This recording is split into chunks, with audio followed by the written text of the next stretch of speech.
ॐ तद्विष्णुः परमं पदं सदा पश्यन्ति सूरयः दिवीव चक्षुराततम्।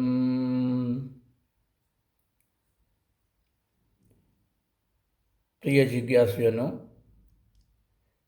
यदि सभी से यह प्रश्न पूछा जाए, सभी मनुष्यों से, कि आप क्या चाहते हैं, और इसका उत्तर अगर कहें कि आपको एक शब्द में दे देना है, आपको क्या चाहिए, तो एक शब्द में उत्तर दो, तो शायद सभी लोग यही बोलेंगे कि हमें आनंद चाहिए। आनंद के रूप में कोई और वर्ड भी बोल सकते हैं, लेकिन आनंद चाहिए, यही उनका मूल लक्ष्य है। और सभी लोग आनंद के लिए ही प्रयास कर रहे हैं।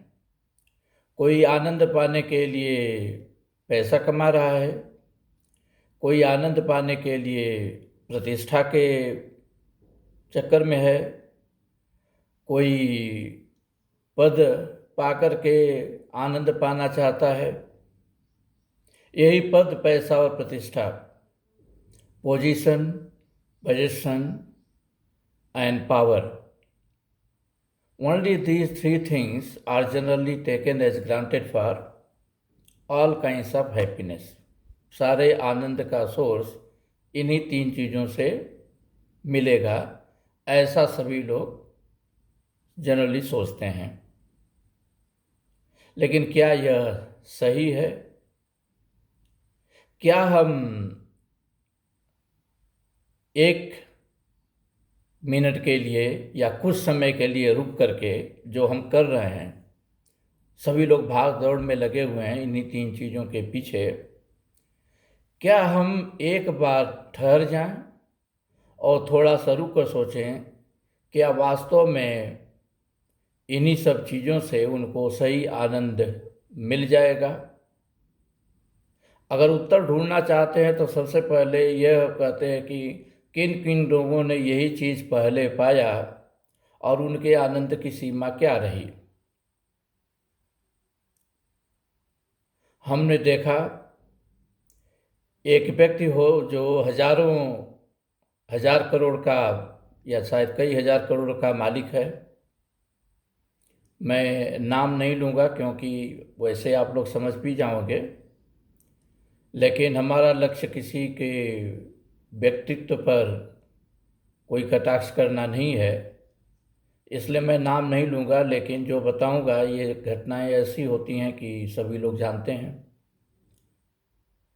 तो वो व्यक्ति हजार करोड़, कई हजार करोड़ का मालिक है, लेकिन पता चलता है कि उसका मर्डर हो जाता है, और फिर पता चलता है कि उसका मर्डर करने के लिए सुपारी देने वाला और कोई नहीं, उसी का पुत्र है और उसी की पत्नी है।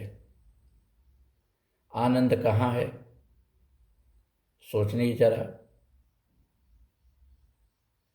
एक व्यक्ति बहुत अच्छा पोजीशन पर है, किसी डिस्ट्रिक्ट का डिस्ट्रिक्ट मजिस्ट्रेट है, आईएएस ऑफिसर है, और वह सुसाइड कर लेता है।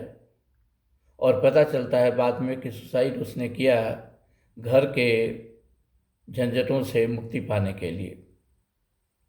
एक डिस्ट्रिक्ट मजिस्ट्रेट, एक आईएएस ऑफिसर ट्रेन किया जाता है कि वह बहुत से तनावग्रस्त इन्वायरमेंट में भी अपने को संभाल कर रखेगा और काम कर लेगा, लेकिन घर की समस्याओं से ऐसे वो दुखी होता है कि आत्महत्या कर लेता है। एक व्यक्ति दूसरा है और जो बहुत अच्छे पावर पर है, और सडनली उसको अपना देश ही छोड़ करके भागना पड़ता है जान बचा करके। बहुत अच्छे पोजीशन पर है, लेकिन देश भी छोड़ करके भागना पड़ता है, न भागे तो मारा जाएगा। ये तो कुछ एग्जाम्पल दिए हैं, आसपास देखते जाओ, बहुत कुछ अपने घरों में हो रहा है। हम सभी जितने लोग हैं, ज़्यादातर लोग अपनी संतान से परेशान रहते हैं, और संतान अपने पेरेंट्स से परेशान रहती है। संतान पूछती है क्या पेरेंट्स की ड्यूटी नहीं है कि उसको पैसा दें। पेरेंट्स उसको पैसा दे देते हैं तो संतान बोलती है कि अब हम चिल करने जा रहे हैं। चिल करने के लिए जो भी तरीका वो अपनाता है शायद उसके पेरेंट्स उसको लाइक नहीं करते हैं। चिल करने के लिए जो भी तरीका अपनाता है शायद उसके पेरेंट्स ये सोचते हैं कि ये चिल करने का नहीं बल्कि ये इसके बर्बादी की ओर ले जा रहा है। तो जो संतान ये प्रश्न उठाती है कि राइट, इनका तो अधिकार है, हमारा तो अधिकार है हम इनसे पैसा लें, अपने पेरेंट्स से पैसा लें, वही संतान एक बार मुड़कर ये नहीं देखती हम चिल करने के लिए इन्हीं से पैसा लेकर के बाहर घूम रहे हैं, लेकिन हमारे माता पिता घर में अकेले पड़े हैं, उनको चिल करने के लिए हम क्या कर रहे हैं, हमारी रिस्पॉन्सिबिलिटी उनके प्रति क्या है। वो चिल करने के लिए बाहर चले जाते हैं। अगर पेरेंट्स ये सोचते हैं कि अब बर्बादी के रास्ते पर जा रहा है या जा रही है और गुस्से में आकर के, क्रोध में आकर के कभी उसको डांट लगा दी तो वो बोलने लगते हैं कि इन्होंने ऐसा क्यों किया, मैं एडल्ट हूँ और हमें ऐसे डांटा, वैसे किया। उनको लगता है कि माँ की बात गोली जैसे लग रही है। लेकिन वही संतान खाना खा करके 25 वर्ष की उम्र का हो गया लेकिन अपना एक थाली धोने की कभी ज़रूरत नहीं समझता। उसको धोने के लिए माँ ही चाहिए, लेकिन उसकी एक बात सुनने के लिए वो राजी नहीं है। एक व्यक्ति की शादी होती है और वो सोचता है आज के ज़माने के हिसाब से कि जिससे शादी करूं वो भी कमाने वाली लड़की चाहिए। वो जैसे ये ड्यूटी करता है वैसे वो भी ड्यूटी कर रही है, लेकिन शाम को जब ड्यूटी पर से वापस आती है तो उसकी सास चाहती है कि ये औरत है, घर के सारे काम करे। वो बहुत सोचती है कि मैं सारे काम क्यों करूं, जैसे मैं कमाती हूं वैसे ही उसका लड़का भी कमाता है, वो आकर के आराम कर रहा है तो मैं क्यों करूं। उसकी सास बूढ़ी हो गई है, यह उम्र है राम राम करने की, यह उम्र है उसको सारे रिस्पॉन्सिबिलिटी स्वयं छोड़ करके वानप्रस्थ आश्रम में जाने की। लेकिन वो चाहती है कि हम अपने बहू के ऊपर धाक जमा करके रखें, उसको कंट्रोल में करके रखें। उसको लगता है ये आई है और हमारे लड़के के ऊपर अपना हुक्म चलाती है, लड़का हमारे बस में नहीं रहा।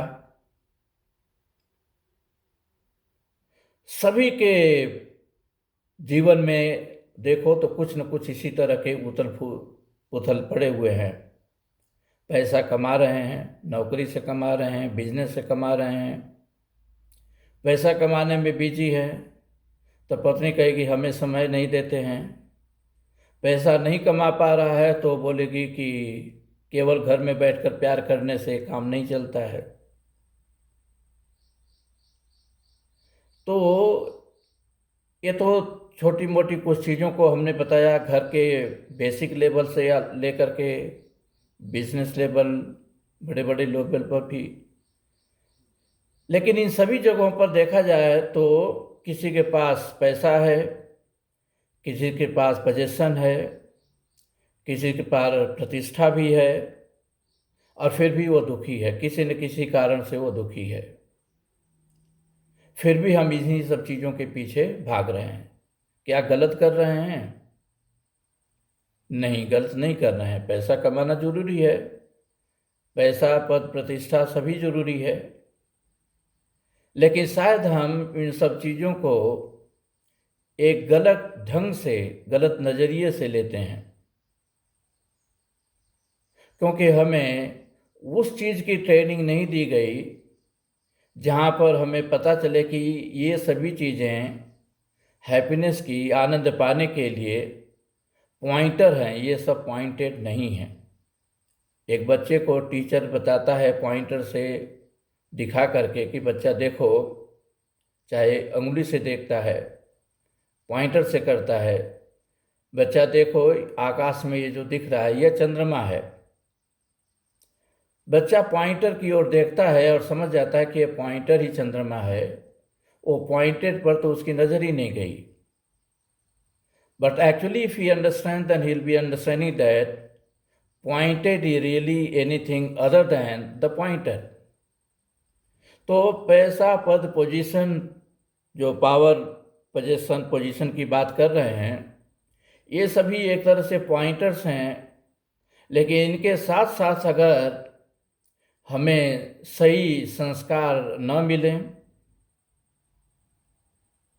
हम काम, क्रोध, मद, लोभ, मोह, इन सभी चीज़ों को कैसे डिसिप्लिन में रखना है, कैसे कंट्रोल करना है, अगर ये चीज़ें हम नहीं सीखें तो बाकी सब चीज़ें केवल ऐसे लगेंगी जैसे हमारे पास ईंट पत्थर सभी कुछ है, लेकिन एक मिस्त्री नहीं है जो इससे मकान खड़ा कर सके। तो पैसा, पद, पोजीशन, ये सभी चीज़ें ज़रूरी हैं, लेकिन इनसे जिस चीज़ को वास्तव में बनाना है वह है हमारे अंदर रही परमानंद की भावना। वो परमानंद की भावना कैसे डेवलप करनी है उसके तरीके भी अवेलेबल हैं। कोई सुनना नहीं चाहता। क्यों नहीं सुनना चाहता है? किसी को हम बुला करके बोलते हैं बाहर की बात छोड़ो, घर के बच्चे हैं उन्हीं को बुलाएं और बोलें कि भाई तुम सुनो। एक बात बच्चा सोचेगा अब इनका लेक्चर शुरू हो गया, उसका उसमें कोई इंटरेस्ट नहीं है। एक बार वो ठहर करके सोचना नहीं सकता कि हमारे पेरेंट्स हैं, हमारे हित की बात कह रहे होंगे, एक बार ध्यान से इनको सुनो। वो ध्यान से सुनने की, वो सुनना ही नहीं चाहते हैं, ध्यान देने की बात ही अलग हो गई। वो जो कर रहे हैं उसी में मस्त हैं। हो सकता है कभी उनको ध्यान में आए, कभी इस बात का ध्यान आए, लेकिन जब तक आएगा तब तक खुद देरी हो गई होती है। कहा जाता है कि जब तक एक बच्चे को यह समझ में आया कि मेरा पिता सही था, तब तक उसको गलत करार देने वाली उसकी अपनी संतान तैयार हो चुकी थी। और शायद यही क्रम हमेशा से चलता आ रहा है। तो वो सही जगह कहाँ है जहाँ पर हम एक्चुअल आनंद पा सकते हैं? कहते हैं कि एक बूढ़ी थी, उसके घर में लाइट की व्यवस्था नहीं थी। उसकी कोई अंगूठी, सोने की अंगूठी गुम हो गई थी। तो पता चला कि अगले दिन वो घर के पास में सूर्योदय होने के बाद एक बड़ा सा पेड़ था और पेड़ के चारों ओर घूम घूम करके ढूंढ रही है। कोई दूसरा आदमी आया, सोचा कि कोई बड़ा इम्पॉर्टेंट चीज़ ढूंढ रही है, पूछना भी जरूरी नहीं, सब पूछेगा तो सब भेद खुल जाएगा। तो चाहता है कि चलो ये ढूंढ रही है, हम भी देखते हैं क्या ढूंढ रही है, हम भी ढूंढेंगे। और धीरे धीरे लाइन में लग जाते हैं सैकड़ों लोग ढूंढने के लिए। बहुत देर हो जाती है, किसी को कुछ नहीं मिलता।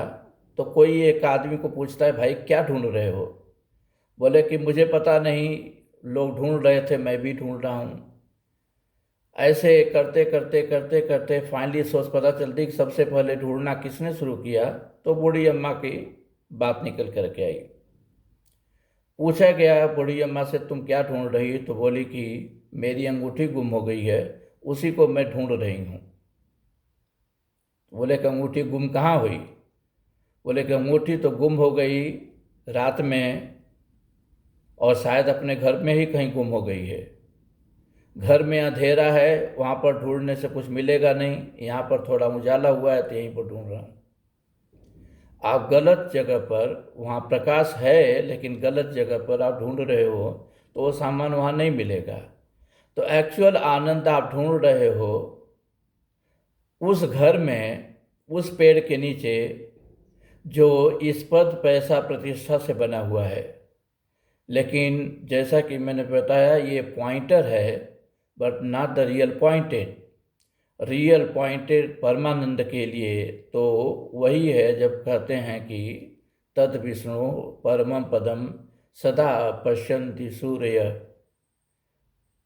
उस सर्वव्यापक सर्वनियंता भगवान विष्णु के परम पद को सूर्य, सूर्य मीन्स जो एक तरह से विद्वान है, विद्वान उस सेंस में नहीं कि आज के विज्ञान के भौतिक सेंस में, जो अपनी प्रार्थनाओं से, अपनी भक्ति से उस जगह पर पहुंच गया है कि वो भगवान विष्णु के परम पद को महसूस कर रहा है। कैसे? वैसे ही दिव्य व चक्षुरात्म, जैसे दिन में सूर्य के उगने पर, दिन के उजाले में कोई व्यक्ति किसी चीज़ को आँखों से देख लेता है, वैसे ही जो व्यक्ति उस परम पद को पा चुका है वह उसके परम पद की अनुभूति कर सकता है। और उसके लिए सत्यम ज्ञानम अनंतम ब्रह्म, उसका चिंतन मनन करना जरूरी है। लेकिन पीछे के कुछ क्लासों में, जब सत्यनारायण कथा के क्लासों में बता रहा था, बोला कि 4 चीज़ें हैं जिसके कारण आदमी बेसिकली पद पैसा प्रतिष्ठा तो कमाता है, लेकिन एग्जैक्टली उससे किस हैप्पीनेस को प्राप्त करना है वहाँ पर वो नहीं पहुँच पाता है, क्योंकि वह अज्ञान से आच्छादित है, लेकिन वो ज्ञान पाना भी नहीं चाहता है। वो सोचता है कि जो कुछ वो जानता है उसी से उसको सब कुछ मिलेगा। इस तरह से व्यर्थ के बकवास में अपना समय व्यतीत करता है। लेकिन उसको कोई बोले कि अच्छी अच्छी बातें हैं, सुनो और मनन करो, एक बार ठहर जाओ, जो कर रहे हो एक बार ठहर करके चिंतन करो कि क्या यह सही चीज़ कर रहे हो या इसमें कुछ और चीज़ ऐड करना है, या कुछ उसमें से कुछ जो कर रहे हो नहीं करना है, क्या सही है क्या गलत है, उस पर विचार करो, एनालिसिस करो। द्रष्टव्यम श्रोतव्यम मंतव्यम देन वक्तव्यम या कर्तव्यम। द्रष्टव्यम देखो, श्रोतव्यम सुनो, मंतव्यम, मंतव्यम में उसको एनालाइज करो, उसके बाद चाहे तो बोलो या जो करना है उसको करो। लेकिन हम इतना बिजी हैं अपने डे टू डे लाइफ में, तो कभी एक बार ठहर करके ये नहीं सोचते कि जो कर रहे हैं वास्तव में आनंद वही है, या वह आनंद को बंद करने का वास्तव में तरीका है, आनंद को खत्म करने का वही तरीका है। तो रियल आनंद प्राप्त करना है तो पद पैसा प्रतिष्ठा, पोजीशन, ये जो कुछ भी है आप हासिल करो, कोई बात नहीं है। लेकिन उसके साथ साथ यह समझ लो कि वो माध्यम है शरीर को रखने का, शरीर को चलाने का, लेकिन वो आपका लक्ष्य नहीं है। और लक्ष्य को जब आप जानते ही नहीं है और उस पर विचार ही नहीं करते हो, तो जो आपका माध्यम है उसी को आप लक्ष्य समझ करके चलते हो। तो लास्ट में आपको यही पता चलेगा जीवन के अंत में कि आपने जो भी अचीव किया वो वास्तव में आपके जीवन का माध्यम होना चाहिए था, लक्ष्य नहीं होना चाहिए था। और इसलिए आपने लक्ष्य को खो दिया, क्योंकि लक्ष्य के बारे में तो सोचा नहीं, वहाँ तक अब गए ही नहीं।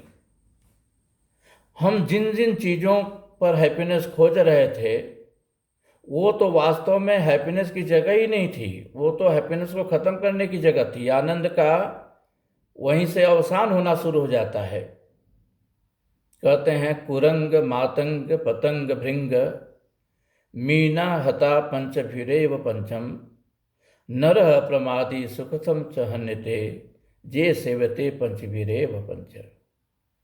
कुरंग हिरण है, कहा जाता है कि उसको कोई सरंगी की ध्वनि वगैरह कुछ बहुत अच्छी लगती है और उसको सुनने के चक्कर में वो जाल में फंस जाता है। मातंग हाथी, हाथी को फंसाने के लिए 2 पालतू हाथियों का लोग यूज़ कर लेते हैं। तो कुरंग किसके चलते फंसा? एक इंद्रिय ने उसको गलत समझ बता दी, वो सुनने वाली। हाथी फंसा क्योंकि वो दूसरे हाथी जो पालतू था उसके चक्कर में फंस गया, स्पर्श। पतंग, सभी लोग जानते हैं पतंगे हैं, उनको प्रकाश शायद बहुत अच्छा लगता है, लेकिन अपना जान भी वहीं पर न्यौछावर कर देते हैं। भृंग, भंवरा है, वो कहते हैं कि फूल का रस लेने में इतना वो मशगूल हो जाता है कि वो फूल बंद हो जाता है और उसी में वो फंस करके रह जाता है।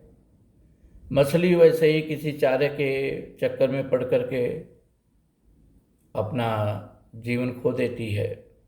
ये सभी जीव तो केवल हमारे जो इंद्रिय हैं, एक एक इंद्रिय के कुसंग के नाते ऐसे ही अपना जीवन खो देते हैं। लेकिन इंसान का क्या होगा, उसने तो पंचभीरेव पंच, पांचों इंद्रियों से वो भोग में लगा हुआ है।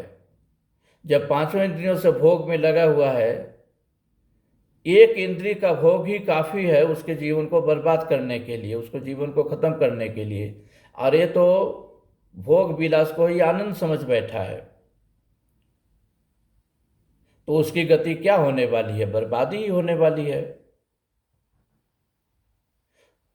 तो मनुष्य योनि में हमें भोग की भी सुविधा उपलब्ध है और कर्म योग की भी सुविधा उपलब्ध है। पीछे के कुछ कई क्लासों में हमने इसको बताया भी है डिटेल में।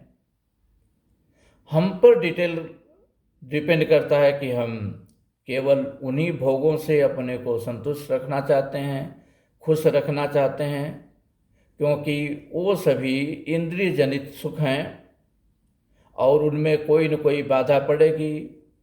उनमें कुछ न कुछ जो भी कर रहे हैं, कोई न कोई क्लेश आने वाला ही है। लेकिन उन्हीं इंद्रियों को जब हम कंट्रोल करते हैं अच्छी तरह से, और उसी को कहते हैं दया दान दमन में लगाते हैं, दया के कार्यों में लगाते हैं, दान के कार्यों में लगाते हैं, दमन इंद्रियों का वही कंट्रोल करने की बात आती है, तब हमें पता चलता है कि हमारा असली लक्ष्य तो भगवत चरणों में अपने को सरेंडर करने में मिलने वाली थी। तो करना क्या है, स्वदेहम अरणिम कृत्वा, अपने इस शरीर को नीचे की अरणी बना लो, प्रणम च उत्तरा अरणिम, और जो प्रणव ध्वनि है उसको ऊपर की अरणी मथनी बना लो, और ध्यान रूपी मंथन से अगर इसका बार बार आवर्तन करोगे तो जरूर जो चाहते हो मिल जाएगा। जिस आनंद, जिस परमानंद की को जाना चाहते हो वो मिल जाएगा। लेकिन कोई इस पर ध्यान तो देना ही नहीं चाहता है, क्योंकि वो सोचता है कि जो वो कर रहा है वो भोग जनित काम है, कर रहा है, लेकिन उसी से उसको परमानंद मिलेगा, जो वास्तव में मिलने वाला नहीं है। गलत जगह पर आप सही चीज को ढूंढ रहे हो। अगर ये डिस्कशन आप लोगों को थोड़ा समझ में आया है कि मैं क्या कहना चाह रहा हूँ, तो धीरे धीरे ये प्रणव क्या है, कैसे हम इसका आवर्तन करते हैं, वास्तव में इसका अर्थ क्या है, किस तरह से हम संध्या वंदन कर सकते हैं, करना चाहिए। यज्ञ दान तप कर्म न त्याज्यम कार्य में च, भगवान कृष्ण भी कह कर गए हैं कि यज्ञ दान तप, इन तीन चीज़ों को कभी छोड़ना नहीं चाहिए, क्योंकि इन्हीं तीन चीज़ों से हम अपने असली लक्ष्य को प्राप्त करेंगे। लेकिन इन तीन चीज़ों को छोड़ करके बाकी सब जगह पर हम खुशी ढूंढना में लगे हुए हैं, और ये जानते हुए कि वास्तव में वहाँ पर मिलने वाला नहीं है, केवल क्लेश ही मिलने वाला है।